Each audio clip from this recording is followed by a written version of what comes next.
Vem Espírito Santo, vem, vem iluminar. Vem Espírito Santo, vem, vem iluminar. Vem Espírito Santo iluminar a nossa vida.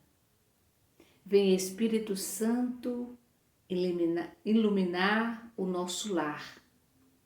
Vem Espírito Santo iluminar a nossa família. Neste momento, em silêncio, traga presente para a nossa oração os nomes, os membros da tua família. Vem Espírito Santo, vem, vem iluminar.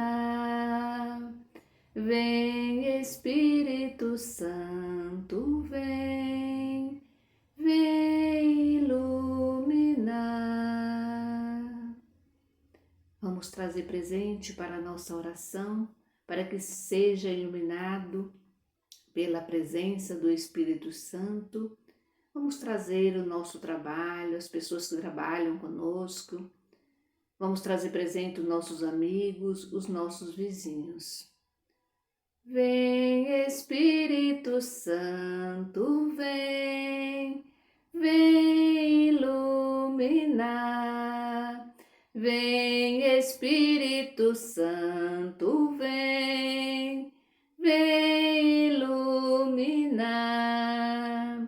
Peçamos que o Senhor ilumine a vida de Teresa, de Ricele, de Luiz Carlos, de Alex Mota, Neide Solange, Milena Coelho, a vida de Maroli, de Solange Oliveira, de Joana, da Lucivane, do seu Francisco do Texto, da Carla Graciene, do Cássio Leonardo, da Bárbara Costa, da Dona Francisca, da Maria de Lourdes Feitosa, da Marta Nunes e da Rita Nunes, da Isilda, da Francimar, da Edith Soares, da Iranilde, Edith, Luciana, Francisca Dailmo, Júnior Carlos,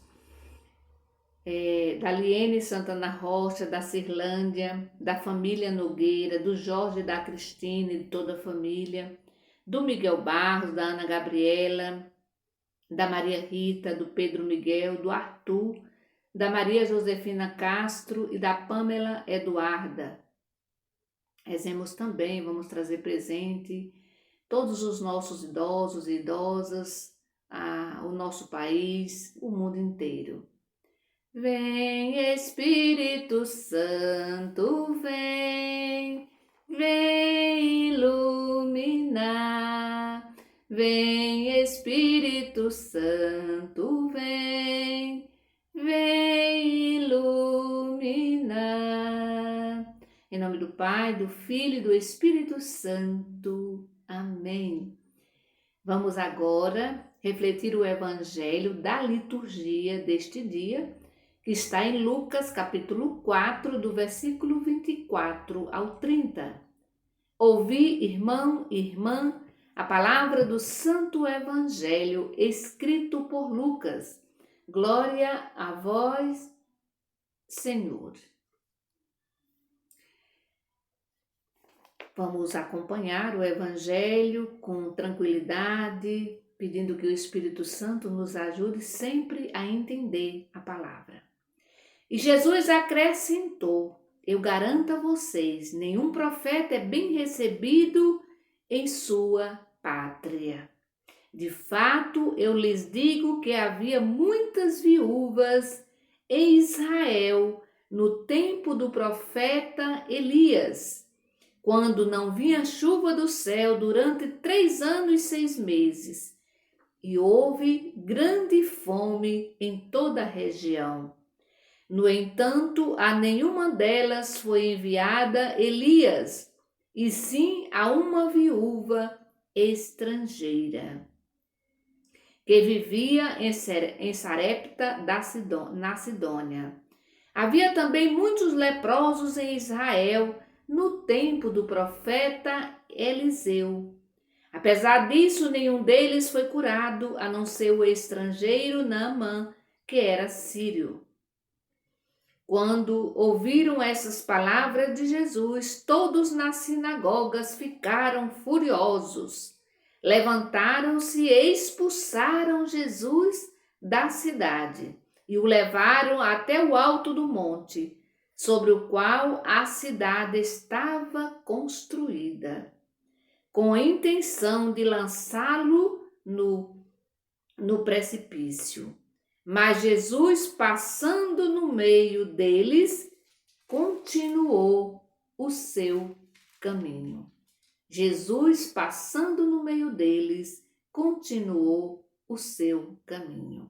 Palavra da salvação, glória a vós, Senhor. O salmo da liturgia de hoje, o salmo 41, 42, em algumas Bíblias, diz assim: minha alma tem sede de Deus, do Deus vivo, né? E quando verei a vossa face, Senhor? Quando terei a alegria de ver a face de Deus?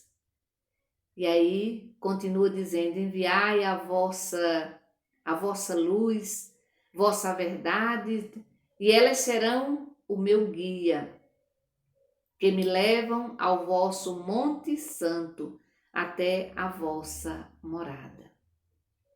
É interessante que Jesus inicia o evangelho de hoje dizendo que nenhum profeta é bem recebido em sua pátria. Nenhum profeta é bem recebido em sua pátria. Os de casa rejeitam, quem é estrangeiro acolhe. E isso também, meu irmão e minha irmã, acontece nas nossas vidas. A gente não valoriza aqueles que são de casa, aqueles que moram na nossa própria comunidade. A gente valoriza as pessoas de fora. E isso acontece muito, muito mesmo nas comunidades, nas paróquias, nas dioceses. Às vezes a gente deixa de ouvir, de escutar, de ir à missa, né, daquele padre que sempre está ali presente, para ir à missa, à celebração, o culto de outras das pessoas que vivem longe, dos padres, dos pastores que moram em outras regiões. Isso acontece até hoje, assim como aconteceu na época de Jesus. É interessante que Jesus está falando aqui, né, para aqueles que o rejeitaram, os doutores da lei, os fariseus e muito, né, do povo de Israel. E Jesus vai recorrer às histórias bem conhecidas da Bíblia.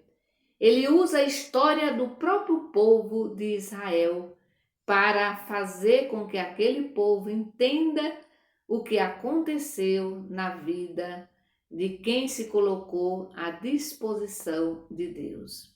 E aí o primeiro relato é o da viúva de Sarepta.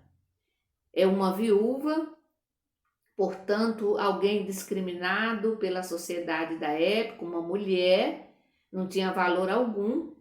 E o texto diz que havia muitas viúvas no meio do povo de Israel, no meio do povo judeu. Havia muitas viúvas mesmo. Mas, no entanto, Elias foi enviado a uma viúva estrangeira. Elias foi enviado a uma viúva estrangeira. Olha que havia muitas viúvas no meio do povo de Israel. E, no entanto, Elias foi enviado a uma viúva estrangeira. Elias, diz o texto lá em 2 Reis, que Elias chegou faminto. E é claro que ele também é acolhido por uma mulher e por uma criança também faminta, porque havia muita fome na região, muita fome mesmo. E numa relação de muita confiança, numa relação de acolhida, as vidas são salvas. Da mulher, da viúva que acolheu Elias, da criança, mas também a própria vida do Elias. E a segunda história, também bastante conhecida do povo de Israel, tirada também da Bíblia, vai na mesma lógica, né? Vai na mesma lógica. Havia muitos leprosos em Israel a serem curados, muitos mesmos. Mas Eliseu cura novamente. É interessante a gente observar, tinha muitos leprosos entre o povo de Israel, muitos leprosos mesmo.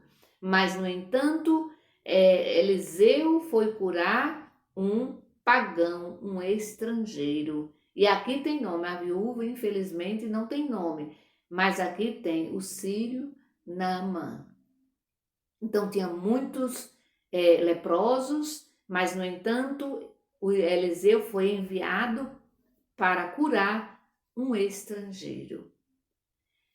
Se os de dentro de casa, ou seja, se os de dentro do seu povo não aceitam, Jesus deixa muito claro que encontrará adesão entre os de fora.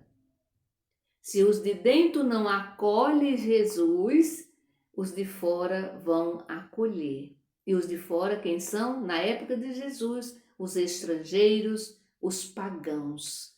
Aqueles que eram considerados impuros, excluídos pelo povo judeu, porque para o povo judeu, os estrangeiros não eram escolhidos, não eram amados, não eram filhos de Deus, só eles.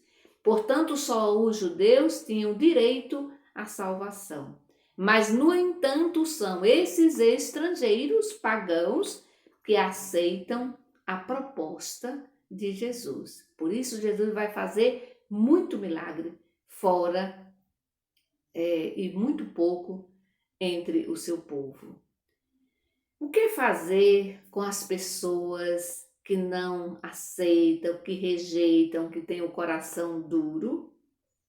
Não adianta brigar, não adianta discutir.